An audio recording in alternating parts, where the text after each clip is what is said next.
नमस्कार, स्वागत है आप सभी का एबीपी गंगा में। मैं हूं आपके साथ प्राची पाराशर। उत्तराखंड प्राइम की शुरुआत करेंगे हेल्थ बुलेटिन के साथ। स्वास्थ्य विभाग ने हेल्थ बुलेटिन जारी कर दिया है। आज जितनी भी रिपोर्ट आई हैं वो सभी नेगेटिव आई हैं। 160 सैंपल की रिपोर्ट नेगेटिव आई है। 245 सैंपल रिपोर्ट आने अभी बाकी हैं। प्रदेश में एक्टिव केसों की संख्या कुल 21 है। तो आज का दिन उत्तराखंड के लिहाज से काफी राहत भरा रहा है, क्योंकि जितनी भी रिपोर्ट आज आई हैं वो सभी रिपोर्ट नेगेटिव आई हैं, यानी एक भी केस का इजाफा उत्तराखंड में आज नहीं हुआ है। हालांकि 245 सैंपल गए हैं और उनकी रिपोर्ट आना भी बाकी है, लेकिन आज जितने भी रिपोर्ट आई हैं वो सभी नेगेटिव आई हैं। और जो कुल संख्या है एक्टिव केसों की उत्तराखंड में वो है 21।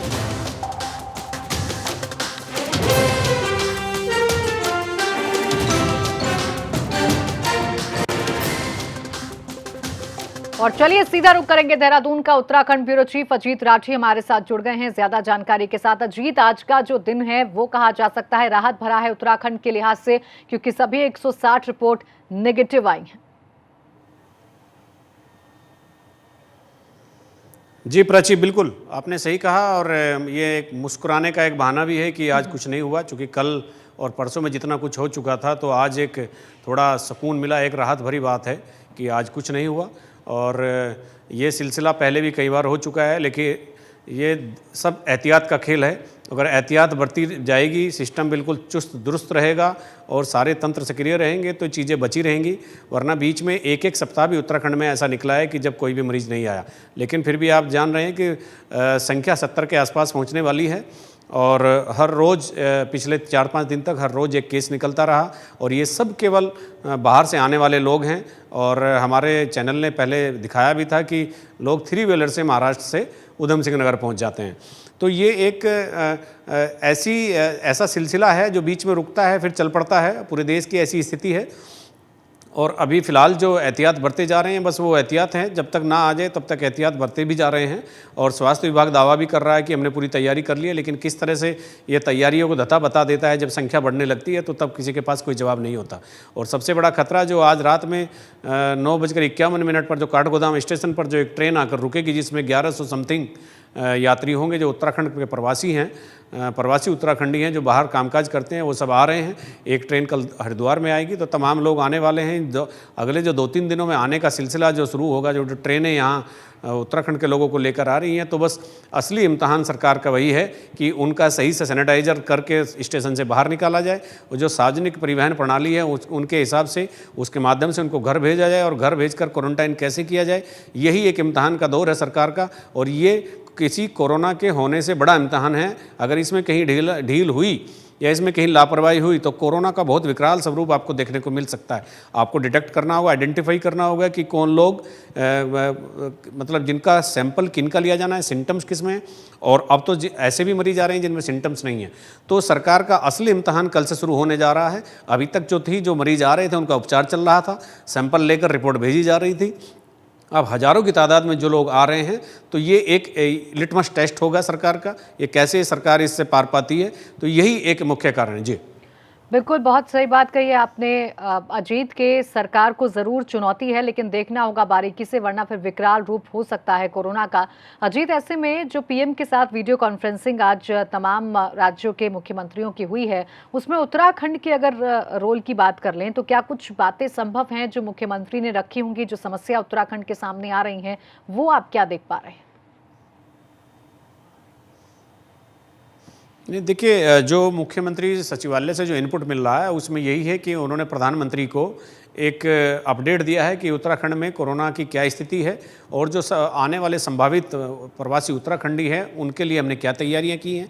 अभी जैसे आज सरकार ने अपना बयान भी एक जारी किया है कि हमने ब्लॉक स्तर तक पूरी तैयारियां कर दी हैं क्वारंटाइन करने के लिए। लेकिन वो वहाँ कौन करेगा, कैसे करेगा, एक्सपर्ट कहाँ से आएंगे, अभी इन सब सवालों का जवाब किसी के पास नहीं है। मुख्यमंत्री ने प्रधानमंत्री से यही बात की कि अगर हमें ज़रूरत पड़ती है तो हमें स्वास्थ्य विभाग में और सारी जो भी अतिरिक्त सुविधाएं या अतिरिक्त मदद है वो मुहैया करा दी जाए, तो उसके बल पर हम आगे बढ़ सकेंगे। और मुख्यमंत्री ने ये भी बताया कि लॉकडाउन जो पिछले 1 सप्ताह से खुला है, तो जो 10 से 4 तक की जो ढील दी गई है दिन में, तो उसका अपडेट भी उन्होंने प्रधानमंत्री को दिया है। और तमाम कोरोना से जुड़े मुद्दों पर उन्होंने बात की और मार्गदर्शन भी चाहा। जी बिल्कुल अजीत, और ये देखिए ज़रूरी भी है, पीएम ने इसीलिए वीडियो कॉन्फ्रेंसिंग वो करते भी हैं कि लॉकडाउन को खोलना है या नहीं खोलना है। ऐसे में अजीत, आपसे उत्तराखंड की स्थिति के बारे में मैं बात करूं, जिस चुनौती का जिक्र हम कर रहे थे कि जो प्रवासी उत्तराखंडी हैं जो वापस आ रहे हैं अपने प्रदेश में, अच्छी बात है कि वो अपने प्रदेश का रुख कर रहे हैं, लेकिन कहीं ना कहीं चुनौती बनकर तो आ रहे हैं। तो इसको लेकर कोई अलग रणनीति आपको नजर आती है सरकार की तरफ से, ताकि ये राहत बनकर आए, चुनौती बनकर ना आए, मुश्किल बनकर ना आए अपने प्रदेश में? देखिए प्राची, ये मैं एक बात आपको बता देता हूँ, ये जन सहभागिता का मामला है। इसमें सरकार के स्तर पर कुछ नहीं हो सकता। जिस गांव में लोग जाएंगे वहाँ के ग्राम प्रधान की एक जवाबदेही सुनिश्चित होनी चाहिए। जिस कस्बे में वो जाएंगे वहाँ के नगर निकाय की एक जवाबदेही सुनिश्चित होनी चाहिए। और जितने भी निकाय हैं, जितने भी लेवल हैं, उन सबकी जिम्मेदारी फिक्स की जानी चाहिए। क्योंकि ग्राम प्रधान अगर रिश्ते निभाने में लग जाएगा या गाँव के दूसरे लोग जानकारी मुहैया नहीं कराएंगे सिस्टम को, तो सिस्टम भी फेल हो जाएगा। तो इसीलिए ये एक जवाबदेही सरकार से ग्राम प्रधान तक की है। अगर वो सब अपनी जिम्मेदारी को ईमानदारी से निभाते हैं और कर्तव्य परायणता की भावना के अंतर्गत जो काम करते हैं, और जो सूचनाओं का आदान प्रदान है, यानी किसी को अगर गांव में कोई मरीज है, अगर उसकी सूचना देने में कोई अपनापन दिखाता है तो उसका भी नुकसान करेगा जिसको सिम्टम्स आ रहे हैं, और सरकार के जो सिस्टम है, सरकार का जो सिस्टम है, उसके लिए भी एक सिरदर्द पैदा करेगा। तो इसलिए जो जवाबदेही जो सरकार से लेकर ग्राम प्रधान तक की है, इसमें सभी को जनसहभागिता के आधार पर आगे बढ़ना होगा। अगर ऐसा नहीं होता है तो कहीं ना कहीं फेलियर फिर बहुत जल्दी आपके सामने आ जाएगा। जी बिल्कुल अजीत, ये तो जरूरी है कि सरकार तो प्रयास कर ही रही है, लेकिन हमें भी अपनी जिम्मेदारी समझनी होगी और एक जिम्मेदार नागरिक की भूमिका निभानी होगी। शुक्रिया आपका तमाम जानकारी के लिए अजीत। बढ़ते आगे, अन्य राज्यों में फंसे उत्तराखंड प्रवासियों को सरकार लगातार वापस ला रही है।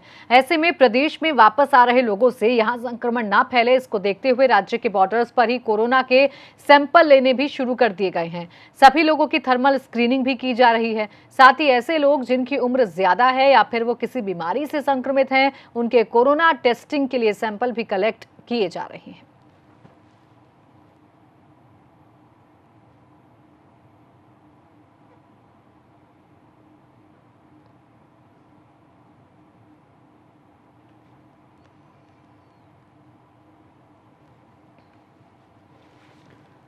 पर जो बाहर से लोग आ रहे हैं, अभी तक हमारे पास 3 मई से, जब से ये थर्ड लॉकडाउन का फेज चल रहा है, तब से देहरादून में, वैसे तो जो ऊपर पहाड़ों में गए हैं उन सारे लोगों को हमने यहाँ से कैटर करके अलग अलग जगहों पर भेजा है, लेकिन जो सिर्फ देहरादून के हैं वो 2388 लोग हैं जिनको हम इस समय जो यहाँ आए हैं और इनकी ट्रैकिंग कर रहे हैं। और आज जो हमारा आसारोड़ी का बॉर्डर है जो सहारनपुर ज़िले से लगता है, वहाँ पर हमने बॉर्डर पर ही सैम्पलिंग की व्यवस्था कर दी है, और जो थर्मल स्कैनिंग के साथ साथ सैंपल्स भी रैंडमली लिए जा रहे हैं। जिनको थोड़ा सा ये हो रहा है कि अगर उनकी एज ज़्यादा है या डायबिटीज़ वगैरह की प्रॉब्लम है, मतलब जिनको प्रोन ज़्यादा है कोरोना से, ऐसे लोगों के लिए आज से हमने रैंडम सैम्पलिंग भी। देहरादून में कोरोना संक्रमण को देखते हुए प्रशासन ने एसी चलाने पर पूरी तरह से पाबंदी लगा दी है। अगर किसी भी दुकान में एसी चला तो उस पर कार्रवाई की जाएगी। देहरादून जिला अधिकारी ने आदेश जारी किया है कि कोई भी इस समय एसी नहीं चलाएगा। तो ये आदेश डीएम ने जारी किया है देहरादून में कि अगर आप दुकान खोल रहे हैं, पहले तो आपको तमाम मानकों का ध्यान रखना है, सोशल डिस्टेंसिंग का ध्यान रखना है। लोग आपके दुकान में आ रहे हैं तो सैनिटाइज हो, मास्क लगाकर आए। तो दूसरी तरफ दुकान में लगे एसी का इस्तेमाल भी आपको नहीं करना है। बाहर से लोग आ रहे हैं, अभी तक हमारे पास 3 मई से, जब से ये थर्ड लॉकडाउन का फेज चल रहा है, तब से देहरादून में, वैसे तो जो ऊपर पहाड़ों में गए हैं उन सारे लोगों को हमने यहाँ से कैटर करके अलग अलग जगहों पर भेजा है, लेकिन जो सिर्फ देहरादून के हैं वो 2388 लोग हैं जिनको हम इस समय जो यहाँ आए हैं और इनकी ट्रैकिंग कर रहे हैं। और आज जो हमारा आसारोड़ी का बॉर्डर है जो सहारनपुर ज़िले से लगता है, वहाँ पर हमने बॉर्डर पर ही सैम्पलिंग की व्यवस्था कर दी है, और जो थर्मल स्कैनिंग के साथ साथ उत्तराखंड के प्रवासियों को लेकर सोमवार को पहली स्पेशल ट्रेन महाराष्ट्र से चलकर मंगलवार दोपहर 2 बजे हरिद्वार पहुंचेगी। इस ट्रेन में तकरीबन 1116 लोग सवार होंगे जो उत्तराखंड के अलग अलग जिलों के रहने वाले हैं। पुलिस और प्रशासनिक अधिकारियों ने रेलवे स्टेशन पर व्यवस्थाओं का जायजा लिया। सुरक्षा की दृष्टि से इन सभी लोगों का रेलवे स्टेशन पर ही मेडिकल परीक्षण होगा। उसके बाद ही इन लोगों को उत्तराखंड के अलग अलग जिलों में पहुंचाने के लिए राज्य सरकार द्वारा बसों की व्यवस्था की गई है। Please do not लॉकडाउन होने के बाद पहली बार धर्मनगरी हरिद्वार में एक स्पेशल ट्रेन पूना से यात्रियों को लेकर हरिद्वार आ रही है। और बात करते हैं SGRP अनुज सिंह से, उनको लेकर क्या सुरक्षा की व्यवस्था की गई। अनुज जी, क्या व्यवस्था की गई जो पूना से स्पेशल ट्रेन हरिद्वार पहुंच रही है कल दोपहर 2 बजे? ये कल पुणे से हरिद्वार ट्रेन आने वाली है, जिसमें करीब 1116 जो है यात्री आ रहे हैं। उसके लिए हमने जो है प्रॉपर सोशल डिस्टेंसिंग मेंटेन करते हुए, जब यात्री पहुंचेगा उसका प्रॉपर सैनिटाइजेशन होगा। सोशल डिस्टेंसिंग मेंटेन करते हुए उनको जो है कतारबद्ध तरीके से जो है मेडिकल टीम्स के द्वारा जो है मेडिकल स्क्रीनिंग कराई जाएगी। और उसके बाद जो है उनके जिस ज़िले में उनको जाना है, गढ़वाल कुमाऊं के हिसाब से जो है बसेस उपलब्ध कराई गई है प्रशासन द्वारा, और उनको बसों के द्वारा जो है उनके गंतव्य स्थान के लिए भेजा जाएगा। कौन सा मार्ग रहेंगे, कितने मार्ग रहेंगे आने के, कितने जाने के, उसको लेकर क्या व्यवस्था की गई और क्या क्या चीज़ों का विशेष ध्यान रखा जाएगा? देखिए, यहाँ पर जो है गढ़वाल के यात्री आ रहे हैं, जो हमारे पास लिस्ट आई है, और कुछ कुमाऊं के आ रहे हैं, तो उसी हिसाब से जो है बसेस की व्यवस्था की गई है प्रशासन द्वारा, और जो है उन्हीं बसों से जो है यात्रियों को संबंधित रूट्स पर भेजा जाएगा। पुलिस प्रशासन कोई लापरवाही बरकरार नहीं चाहता। जो भी मानक है भारत सरकार द्वारा, पुलिस प्रशासन ने सारी उनको ध्यान रखते हुए सारी व्यवस्था कर ली है। रोहित शुक्ला, ABP गंगा, हरिद्वार।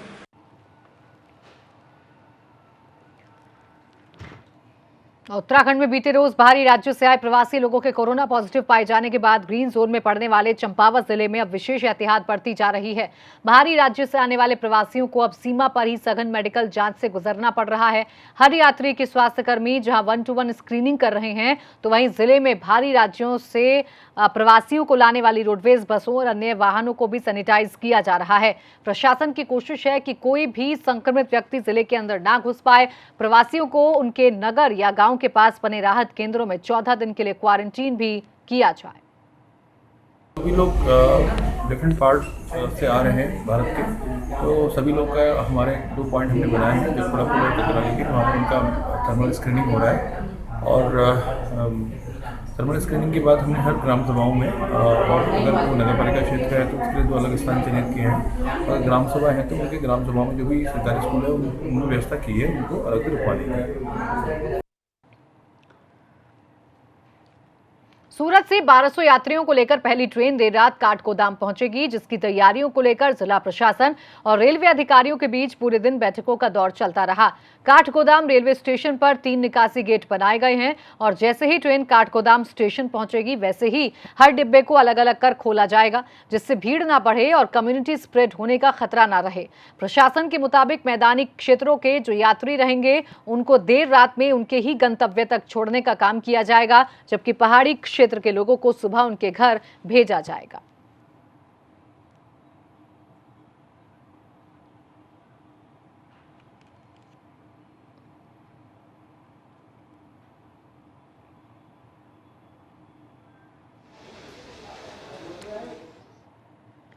प्रवासियों को वापस लाया जा रहा है, जिससे अल्मोड़ा के करीब 18,000 प्रवासी भी शामिल हैं, जिन्हें वापस लाना शुरू कर दिया गया है। इस दौरान करीब 2200 प्रवासी जिले में वापस आ चुके हैं। यहां वापस लाने के लिए मैनेजमेंट संस्थान में भी सभी प्रवासी मजदूरों की थर्मल स्क्रीनिंग कराई जा रही है।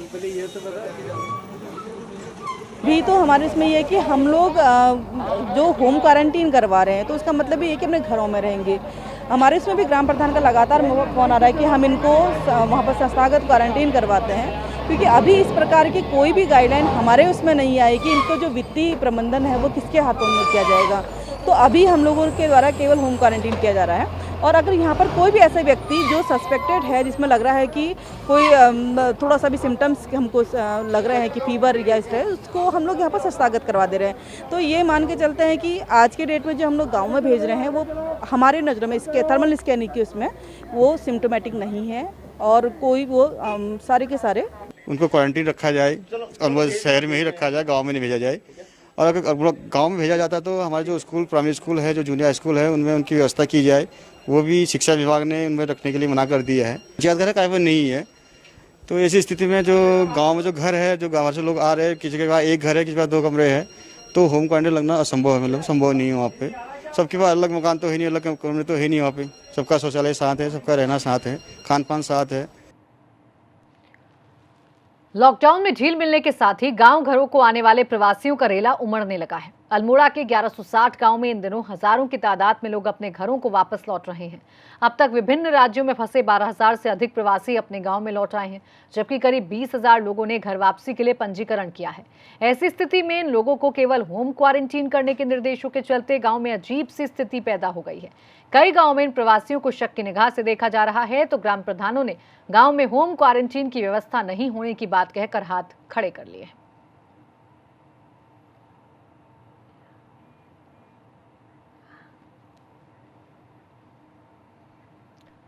पिथौरागढ़ जिले से दूसरे राज्यों में काम के सिलसिले में गए जिले के लोगों की वापसी जारी है। सरकारी आंकड़ों में अभी तक पिथौरागढ़ में 1734 लोगों को लाया गया है, लेकिन लॉकडाउन की शुरुआत में चोरी छिपे पैदल या अन्य किसी माध्यम से जिले में पहुंचे लोगों की जानकारी प्रशासन के पास नहीं है।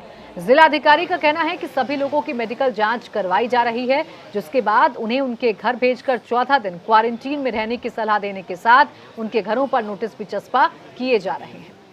जितना भी निवासी पिथौरागढ़ में प्रवेश कर रहे हैं उन सभी लोगों का मेडिकल जांच हम लोग एचओली में करा रहे हैं और समस्त गाड़ियों को उसके उपरांत जो अपने अपने तहसील क्षेत्र में उनको पहुंचाने का व्यवस्था किया जा रहा है। इसके लिए जो प्रभारी अधिकारी हैं ERP और संबंधित SDM को बनाया गया है।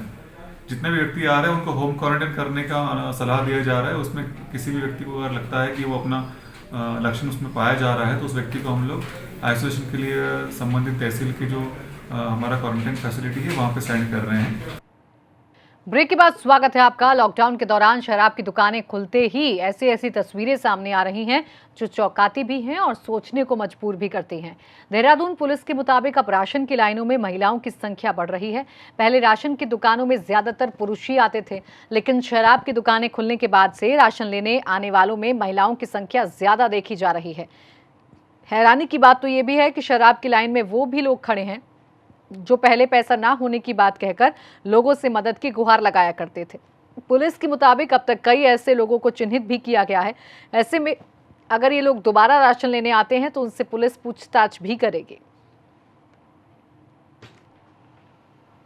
तो हमने उसमें कुछ लोग देखे कि जो लगातार हमारे यहाँ से राशन ले जा रहे थे, लेकिन उनके पास अब यहाँ राशन ले जाते हैं और कई लोग कहने लगे जी हमारे पास तो बिल्कुल पैसा नहीं है सिलेंडर भी भरने को। जो कहते हैं सिलेंडर, तो अगर उनकी सिलेंडर की व्यवस्था अगर हो रही है तो ठीक है, नहीं तो हम उनको कुक्ड बना हुआ खाना दे रहे थे। लेकिन वो जब देखा तो यहाँ से तो हर चीज़ के लिए मना कर रहे हैं, लेकिन वो शराब के लाइन में खड़े थे। तो हमने उनके आधार कार्ड चेक करके तो जब अपनी डाटा एंट्री में राशन की एंट्री में चेक किया तो उसमें हमें 2-3 लोग मिल गए। तो फिर हमने उनको अपने रेडनेस कर दिया, उनको आइडेंटिफाइड कर दिया। लेकिन अभी तक दोबारा अब तो नहीं आए हमारे पास, लेकिन अब भविष्य में अगर आते हैं तो हमें उस पर देखना पड़ेगा कि भाई इसकी क्या है, पैसा कहाँ ले जा रहा है या राशन कहाँ डाल रहा है, तो उसको चेक करके ही तब हम उसको राशन देंगे।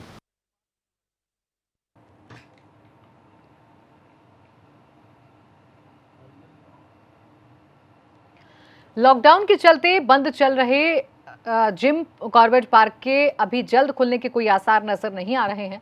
कॉर्बेट पार्क का पर्यटन सत्र 15 जून को समाप्त हो जाएगा, इसलिए पार्क के 15 जून से पहले खुलने की संभावना अब नहीं के बराबर है।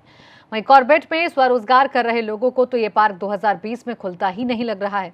कोरोना वायरस का प्रकोप ही ऐसा है, तभी जो राज्य हैं उनकी सीमाएं सील हैं। ऐसे में यहाँ स्वरोजगार कर रहे लोगों की मुश्किलें और बढ़नी तय हैं, जिसका सीधा असर यहाँ की अर्थव्यवस्था पर पड़ रहा है।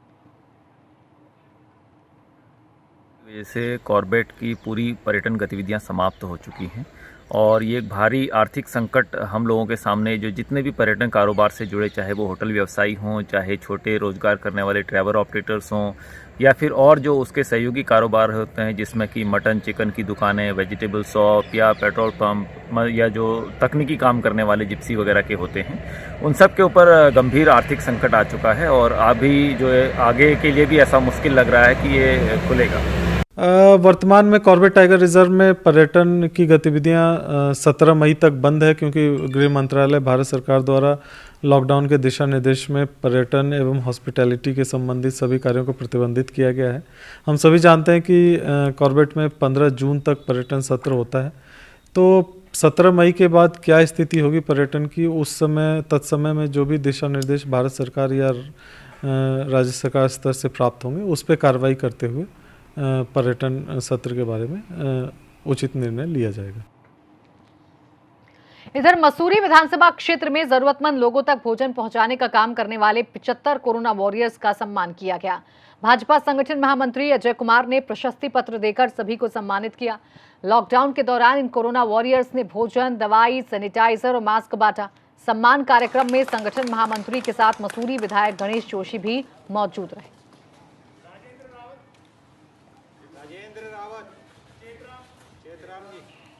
देहरादून के एसपी क्राइम लोकजीत सिंह द्वारा कोरोना संक्रमण काल में पुलिस के जज्बे पर लिखा गीत जज्बा का सीएम त्रिवेंद्र सिंह रावत ने विमोचन किया। इस गीत को आवाज बॉलीवुड के जाने माने सिंगर जुबीन नौटियाल ने अपनी आवाज दी है। गीत में कोविड-19 में उत्तराखंड पुलिस जिस तरह से लोगों का कोरोना से बचाव और जरूरतमंदों के हर संभव सहयोग कर रही है उसको दर्शाया गया है। आज सॉन्ग माननीय मुख्यमंत्री जी ने लॉन्च किया है। बेसिकली जिस तरीके से जिस फीलिंग्स के साथ काम किया है देहरादून पुलिस ने, उसको रिफ्लेक्ट करने वाला एक सॉन्ग लिखा है हमारे एसपी क्राइम लोकजीत ने, और जो बॉलीवुड सिंगर है जुबिन नौटियाल उन्होंने गाया है। बेसिकली जिस तरीके से काम किया है पुलिस ने, जिन भावनाओं के साथ काम किया है, उन भावनाओं को रिफ्लेक्ट करने वाला सॉन्ग है। विजुअल्स भी उसी से जुड़े हुए हैं। सभी का आभार व्यक्त करूँगा, खासतौर से मुख्यमंत्री जी का जिन्होंने समय निकाला। पुलिस का मनोबल बढ़ा है जिस तरीके से उन्होंने सॉन्ग को इनॉग्रेट किया है। इसके अलावा जुबिन ने जो जिस तरीके से कंपोज किया है अपनी पूरी टीम के साथ, तो उनका भी मैं आभार व्यक्त करना चाहूँगा। 15 मई को भगवान बद्रीनाथ धाम के कपाट खुलने हैं। इसको लेकर बद्रीनाथ धाम में तैयारियां अंतिम चरण में हैं। एसडीएम जोशीमठ यात्रा तैयारियों को लेकर बद्रीनाथ धाम पहुंचे। उन्होंने यात्रा व्यवस्थाओं का निरीक्षण किया और कहा कि बद्रीनाथ धाम में यात्रा तैयारियां तकरीबन पूरी हो चुकी हैं। सड़क, बिजली, संचार, पेयजल, रंगरोहन तथा सफाई व्यवस्था पूरी हो चुकी है। इस साल वैश्विक महामारी कोरोना के चलते भक्त कपाट खुलने के दौरान भगवान बद्रीनाथ के दर्शन नहीं कर पाएंगे, क्योंकि केंद्र सरकार की गाइडलाइन के तहत कपाट खोलने के दौरान मंदिर से जुड़े हकदारियों सहित व्यवस्था में लगे महज 47 लोगों को ही रहने की अनुमति है। इसके अलावा कोई अन्य शख्स बद्रीनाथ धाम के कपाट खुलने के दौरान 15 मई को बद्रीनाथ नहीं पहुंच पाएगा। पिछले साल तक कपाट खुलने के दौरान 20,000 से अधिक श्रद्धालु बद्रीनाथ धाम पहुंच चुके थे। जाकर अपनी टीम के साथ सारे कार्यों की समीक्षा की गई, उनका भौतिक सत्यापन किया गया, तो हमारे सारे कार्य पूर्ण हो चुके हैं। हमने मंदिर खोलने के लिए सारी जो व्यवस्थाएं थी वो हमने पूर्ण कर ली गई हैं।